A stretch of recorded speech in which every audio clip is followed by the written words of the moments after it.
একদিন আল্লাহ পাক রব্বুল আলামিন হজরত ইব্রাহিম আলাইসাল্লামকে নির্দেশ দিলেন, হে ইব্রাহিম, তুমি যাও গিয়ে নমরুদকে দ্বীনের পথে আহ্বান করো।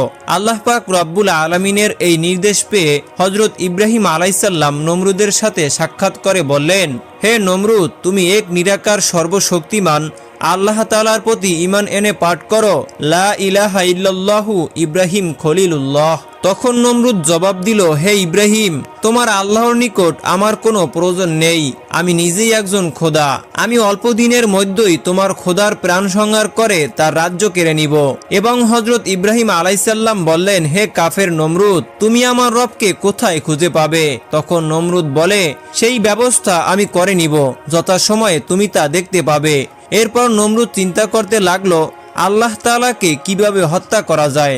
এ সময় ইবলিস শয়তান এসে নমরুদকে পরামর্শ দিল, তুমি বৃহৎ আকারের 4টি শকুন পালন করো।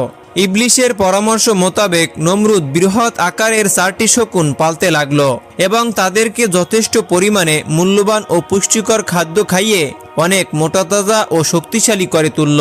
এরপর একদিন 4 পায়া বিশিষ্ট একটি ছোট চৌকি নির্মাণ করা হলো। ছোট চৌকি নির্মাণ করে পায়ার নিচের দিকে শকুন 4টিকে সুবিধা মতো বেঁধে নিল আর ওদের চোখের সামনে উপরের দিকে তাদের নাগালের বাইরে বেঁধে দিল বড় বড় 4টি গোশতের টুকরো। ইতিপূর্বে শকুন 4টিকে দুদিন ধরে ক্ষুধার্ত রাখা হয়েছিল, তাই ক্ষুধায় শকুনগুলো খাবারের জন্য ছটফট করছিল, আর এ কারণেই তারা তাদের উপরে বাঁধা গোশতগুলো খাবারের লোভে উঠতে লাগলো। উদ্যানের পূর্বে নমরুদ তার তীর, ধনুক এবং একজন সঙ্গী সহবাসে চকির উপরে আরোহণ করে বসলো। অভিনব কায়দায় নির্বোধ নমরুদের শকুনবাহী রকেটের মতো উপরের দিকে উঠতে লাগলো।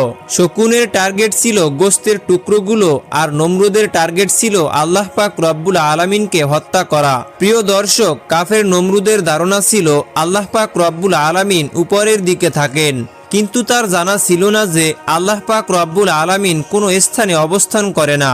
কোনো স্থানে অবস্থান করা আল্লাহ পাক রব্বুল আলামিনের বৈশিষ্ট্য নয়, বরং এটা সৃষ্টির বৈশিষ্ট্য। কারণ স্থানে স্রষ্টা হলেন আল্লাহ পাক রব্বুল আলামিন, আর স্রষ্টা কোনোদিনও সৃষ্টির মুখাপেক্ষী হতে পারে না। নমরুদের বাহন যখন ক্রমান্বয়ে উপরের দিকে উঠতে থাকলো এবং যথেষ্ট সময় পার হবার পরে নিচের দিকের পাহাড়, পর্বত, গাছপালা এবং পৃথিবীর অন্য সকল দৃশ্য তার দৃষ্টির অন্তরালে চলে গেল, তখন সে ভাবলো এবার তার কার্যসিদ্ধি হতে পারে। তাই নমরুদ আল্লাহ পাক রব্বুল আলামিনকে হত্যা করার মনোবাসে ধনুকে তীর লাগালো। ঘটনাক্রমে নমরুদের সঙ্গী লোকটির মনে ভাবান্তর দেখা গেল। তখন সে নমরুদকে লক্ষ্য করে বলল, জাহাপনা, আপনি কাকে লক্ষ্য করে তীর নিক্ষেপে হত্যা করতে উদ্যোগী হচ্ছেন? নমরুদ বলল, আমি এখন ইব্রাহিমের কথিত খোদাকে তীর নিক্ষেপে হত্যা করব এবং তাকে হত্যা করে আমি তার রাজ্য দখল করে নিব। নমরুদের এই কথা শুনে তখন লোকটি বলল, কি দুরাশা আপনার জাহাপনা! আল্লাহকে তীর নিক্ষেপ করে কেউ কি কখনো হত্যা করতে পারে নাকি? তিনি যে অসীম, তিনি নিরাকার, সর্বশক্তিমান এবং সকলের দরছোঁয়ার বাইরে। জাগতিক মানবিক সকল বস্তুর ঊর্ধ্বে তিনি বিরাজিত এবং বিশ্ব ব্রহ্মাণ্ডব্যাপী তার আসন।